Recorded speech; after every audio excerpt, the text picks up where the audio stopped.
Hey Sketchnote Army, my name is Emily Mills, and today is March 5th, which is book launch day for me, and I wrote this book called The Art of Visual Notetaking, which is a practical how-to guide on all things sketchnoting, and I wanted to share a lesson with you today. But first, I want to give you a coupon. So if you're interested in one or more of these books, if you go to the Quarto website, which is the publisher, Quarto, you can find it via a Google search. Just Google the book and Quarto. And if you purchase 2 or more books from that bookstore, they'll give you 30% off with the code SNARMY. So for today's lesson, I'm going to be going to page 104 on the refining chapter. I won't read the book verbatim to you, you can pick it up if you want, but basically in this first section I talk about how sketchnoting can be really fast-paced, especially if you're in a lecture, and so it's okay if you don't capture absolutely everything in the very beginning, and that's what the refining stage is for. So with refinement, it takes time and experience to get faster. So as you can see, this is my personal chart of my experience versus the time spent.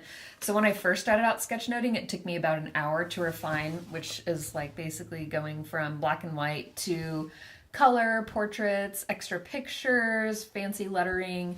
And that's just because I wasn't experienced. I didn't have the personal knowledge to be able to do it fast. So now that I have over 4 years of experience, I typically don't spend more than 10 to 15 minutes refining. You might be asking, what exactly am I adding or doing in this refining period?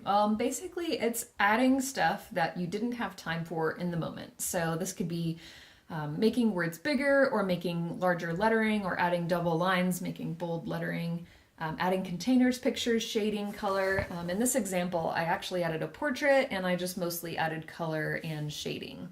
So to make this practical, I want to show you how I would refine my own sketch notes with something that I took just this weekend at TEDx Nashville. Before we get started, we definitely need to get our tools together. So up here we have a pencil and eraser. Next I have blacks. There's an IdentiPen, which is permanent. I have a Papermate Flair pen and a sketch one from Neuland. And then I have colors. I have a darker red, fine one brushed nib. I have a lighter red, fine one round nib. And then I also have a Tombow dual brush red pen.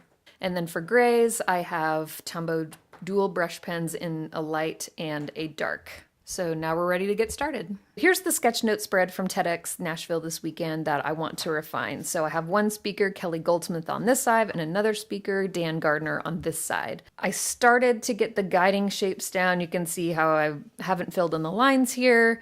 And it's done on this side, but I haven't done it down here. The talks are really fast, so I didn't have time in the moment.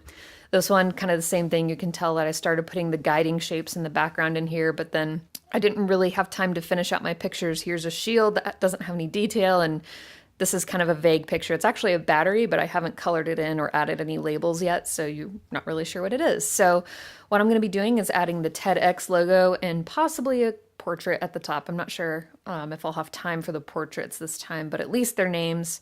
And so adding the color and the shading and any other pictures and text that I might have left out. And one quick tip for my left-handed friends, I'm right-handed, so I don't actually know what it's like for you, but I've heard horror stories of how it's always smudging.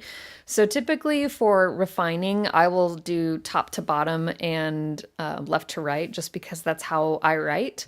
But if you're left-handed, you could consider doing top to bottom, but right to left. So that way you're working from this side of the page over and you're not smudging. So just consider that if you're left-handed. Let me know if it works out for you. In this time lapse, you'll see me first add the header, the TEDx Nashville logo, and then also a date and the name of the speaker. Next, I'm going to go through with my colored marker and get all the highlights, the big colored block letters, any extra highlights that I want to add. And then I go back with a darker gray. I usually like to work dark to light. And then I go back with a lighter gray and add the lighter shading. On the other side, I do the same thing. I'll finish out some pictures, add the TEDx Nashville logo, highlight with the red, go through with the dark gray, and then back again with the light gray. That's it. And that's a wrap on the refining lesson. So I hope you've enjoyed this quick lesson from The Art of Visual Notetaking, and I hope you're able to pick up a copy. Remember, if you get 2 or more, order from Quarto for 30% off using SNARMY. Thanks, guys.